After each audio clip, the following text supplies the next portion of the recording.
চট্টগ্রামের দ্বীপ উপজেলার সন্দ্বীপের রাজনৈতিক অঙ্গনে গত কয়েক দশকে যে কজন জননন্দিত নেতা নিজেদের ত্যাগ ও সাহসী নেতৃত্বে গণমানুষের হৃদয়ে জায়গা করে নিয়েছেন তাদের মধ্যে অন্যতম ইঞ্জিনিয়ার বেলায়েত হোসেন।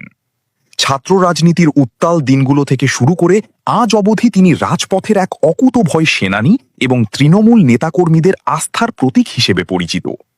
১৯৬৫ সালের ৩১ অক্টোবর সন্দ্বীপের মুছাপুর গ্রামের এক সম্ভ্রান্ত মুসলিম পরিবারে জন্মগ্রহণ করেন বেলায়েত হোসেন।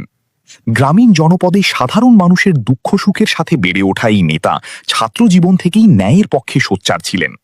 ব্যক্তিগত জীবনে তিনি ৩ কন্যা সন্তানের জনক এবং একজন দায়িত্বশীল অভিভাবক।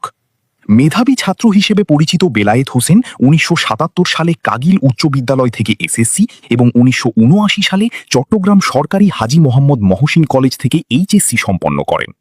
এরপর ১৯৮৫ সালে চট্টগ্রাম পলিটেকনিক ইনস্টিটিউট থেকে প্রকৌশল বিদ্যায় ডিপ্লোমা অর্জন করেন। তার রাজনৈতিক জীবনের হাতেখড়ি ছাত্র দলের মাধ্যমে। তিনি অত্যন্ত দক্ষতার সাথে পালন করেছেন আহ্বায়ক চট্টগ্রাম পলিটেকনিক ইনস্টিটিউট ছাত্রদল, যুগ্ম আহ্বায়ক চট্টগ্রাম মহানগর Chhatradal, general secretary GS Chattogram polytechnic institute ছাত্র সংসদ।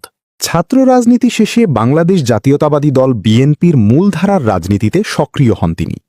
সন্দ্বীপ ও চট্টগ্রাম উত্তর জেলা বিএনপির সাংগঠনিক কাঠামো শক্তিশালী করতে তার ভূমিকা অনস্বীকার্য। বর্তমানে তিনি চট্টগ্রাম উত্তর জেলা বিএনপির ১ নং যুগ্ম আহ্বায়ক হিসেবে দায়িত্ব পালন করছেন। এর আগে তিনি উপজেলা বিএনপির সাধারণ সম্পাদক ও সহসভাপতির মতো গুরুত্বপূর্ণ পদে আসীন ছিলেন। বিগত ১.৫ দশকে দেশের প্রতিকূল রাজনৈতিক পরিস্থিতিতে ইঞ্জিনিয়ার বেলায়েত হোসেন ছিলেন রাজপথের প্রথম সারির নেতা। দলীয় কর্মসূচিতে সক্রিয় থাকার কারণে তাকে রাজনৈতিক প্রতিহিংসার শিকার হতে হয়েছে বারবার। তার বিরুদ্ধে চট্টগ্রাম মহানগরের বিভিন্ন থানায় মোট ২৪টি মামলা দায়ের করা হয়। গণতন্ত্র পুনরুদ্ধারের আন্দোলনে তিনি ৪ দফায়, ছাত্রজীবনে একবার এবং ২০১৪, ১৮ ও ১৯ সালে মোট ১৫ মাস কারাবরণ করেন। জেল জুলুম তাকে আদর্শ থেকে বিচ্যুত করতে পারেনি, বরং তাকে করে তুলেছে আরও পরিপক্ক। ইঞ্জিনিয়ার বেলায়েত হোসেনের জনপ্রিয়তার প্রমাণ পাওয়া যায় নির্বাচনী ময়দানে। ২০১৪ সালে তিনি বিএনপির মনোনীত প্রার্থী হিসেবে সন্দ্বীপ উপজেলা চেয়ারম্যান পদে প্রতিদ্বন্দ্বিতা করেন। ২০১৮ সালের জাতীয় নির্বাচনে তিনি কারাগারে থাকা অবস্থায় দলের বিকল্প প্রার্থী হিসেবে মনোনয়ন পান, যা তৃণমূল পর্যায়ে তার গ্রহণযোগ্যতার এক অনন্য উদাহরণ। সন্দ্বীপের সাধারণ মানুষ ও দলীয় কর্মীদের মতে বেলায়েত হোসেন কেবল একজন রাজনৈতিক নেতা নন, বরং একজন অভিভাবক। গত ১৭ বছর রাজপথে থেকে তিনি যে ত্যাগ স্বীকার করেছেন তার যথাযথ মূল্যায়নের দাবি উঠেছে সর্বস্তরে।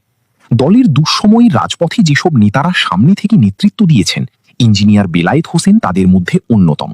সৌজন্য: মোহাম্মদ আব্দুল হামিদ স্বপন, যুগ্ম আহ্বায়ক, মুছাপুর ইউনিয়ন যুবদল, সন্দ্বীপ, চট্টগ্রাম।